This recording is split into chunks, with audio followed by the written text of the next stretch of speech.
আমি আজকে কাঁঠালের বিচি শুটকি রান্না করব। তো চুলায় একটি প্যান বসিয়ে দিলাম, পরিমাণ মতো তৈল,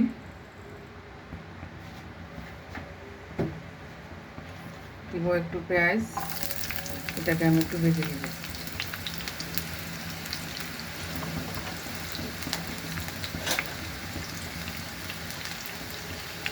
পেঁয়াজটাকে ভেজে নিচ্ছি।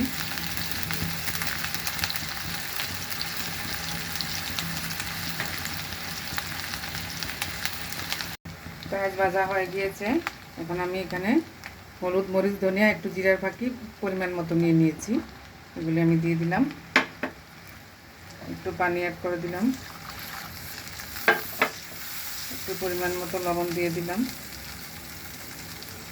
এখন আমি এগুলি একটু কষাচ্ছি। আমি শুটকিটা দিয়ে দিলাম, এটা একটু কষিয়ে নেব। শুটকির সাথে দিয়ে দিলাম একটু রসুন কুচি,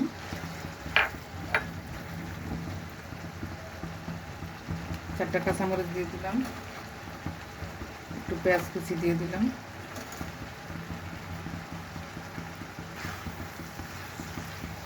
সাথে দিয়ে দিব কাঁঠালের বিচি। আমি এখানে ফালি করে কেটে রেখেছি পরিষ্কার করে, এটা আমি এখন দিয়ে দিচ্ছি। এখন আমি এগুলিকে একটু কষিয়ে নেব।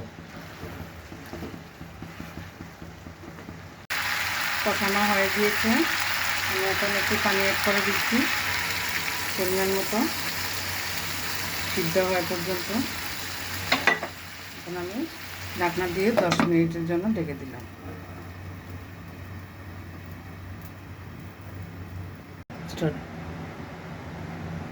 10 মিনিট পর ফিরে আসলাম। সিদ্ধ হয়ে গিয়েছে আমার কাঁঠালের বিচি, তৈরি হয়ে গিয়েছে আমার শুটকি কাঁঠালের বিচি ভুনা।